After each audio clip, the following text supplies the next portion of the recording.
Köp ýagdaýlarda buyruk bermegi gowy görýän adamlar gödäwçilik edýän kişi bolup kömek etmegiň deregine päsgel berýärler diýip Türkmenistanyň halk maslahatynyň başlygy eks-prezident Gurbanuly Berdimuhammedow şenbe güni kanun çykarjylar bilen geçiren duşugyny aýtdy. Berdimuhammedow mejlisiň dowamy neden çykyşyna ýurdun oba hojalygy pudugyny anyp barýan işleriň perspektiwine nägile boldy we munyň bilen baglykda ýol başçylary we häkimleri günäkärledi. Öňkü prezident häkimliklerde gödäwçilik edýän işgärleriň sanynyň köp bolmagynyň zähmetkeş daýhanlaryň işine päsgelçilik döredýändigini aýtdy.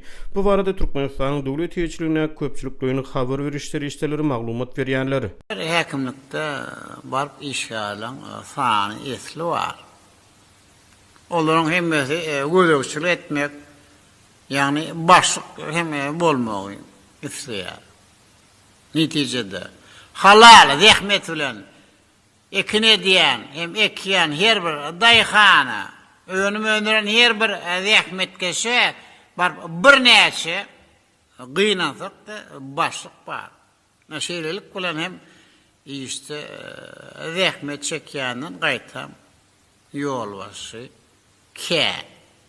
Köp ýagdaýlarda bir buyruk bermeýän gowy görýän adamlar gödäwçilik edýän kişi bolup gaýtam kömek etmeň deregine hem päsgel berýärler. Diýip eks-prezident kanun çykarjylaryň we welayet häkimleriniň öňünden çykyşyny aýtdy. Şenbe güni Türkmenistanyň halk maslahatynyň baş binasynda Milli Geňeşiň wekilleri, welayet häkimleri, käbir ministrlikleriň ýol başçylary we beýlekler ýygnak geçirdi. Döwlet medeniýetine görä ýygnagyň dowamyny ýurdun dolandyrysçak birliklerine gaýtadan seredildi we oba hojalygyny anyp barýan işleriň ýagdaýyna garaldy. Gurbanuly Berdimuhammedow ýurdun oba hojalygy pudugyny ösdürmek bilen baglykda ýeriň hakyky ýetiniň tapylmagy bilen bagly meseleniň ähmiýetini ýene bir gedek notady. Ahal welaýatyna bildirilýän talaplar boýunça ýerine ýetirilýän işleriň ýagdaýy kanagatlanarly däl, paýty ýygymy pes derejede alınıp barýar.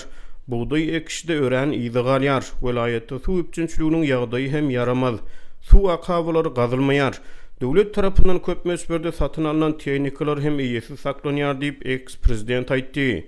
Türkmenistan daýhanlary näçe mil bäri ekonomçylyk suwlarynyň ýetmezçiliginden, ekin meýdanlarynyň mineral dökünleri bilen üçinçiligi bilen bagly ýüze çykýan päsgelçiliklerden we tehnika ýetmezçiliginden ýygyderli şikaýet edýärler. Azatlyk radiosynyň habarçylary bu problemalar barada ýyllar boýy habar berip gelýär. Türkmenistanyň oba hojalyk önümçiligi berk döwlet gödäwçiligi astyna saklanýar. Eks-prezident ýurdun oba hojalygy pudugyny işleriň kanagatlanarsyz alınıp barylmagyna ekrançylaryň we zähmetkeşleriň günäkär däldigini, käbir daýhanlaryň bol hasyl ýetişdirýänliklerini aýtdy. Ýöne olaryň sany entek köp däl. Näme üçin olaryň sany köpelmeýär diýip öňkü prezident ýygnananlara sorag bilen ýüzlendi. Ol henizem ýeriň hakyky ýetiniň tapylmaýanyny, haçan ýeriň hakyky ýeti tapylany oňa başlygyňam, ýol başlaryň görkezmeleriňem, ýol başlaryňam gerek bolmaýanyny, sebäbi ýeriň hakyky ýetiniň öz etmeli işini bilýänligini notady. Türkmenistanyň döwlet ýol başçylary soňky 30 ýyldan gowrak wagtyň dowamyny ýurtda ýeriň hakyky ýetini tapmak barada gurrun edip gelýär. Ýöne bu gözlegler henizem netije bermeýär. 2018-nji ýylyň güýdünde Türkmenistanyň düýpli oba hojalyk reformalary eglan edildi. Munyň ýa-ni ýurtda paýtanyň we buğdaýyň döwlet satyn alyş narhlary ýokarlany. Ýurdun ekrançylyk meýdanlaryna kärineçi daýhanlar döwlet tapşyrygy esasyna hususan gowuçy we buğdaý ösdürip ýetişdirýärler.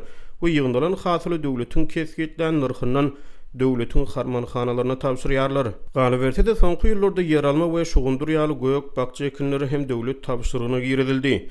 Türkmenistanyň ýurdun oba hojalygy pudugy ilatyň epesli bölegini iş bilen öpçün edýär hasaplanýar.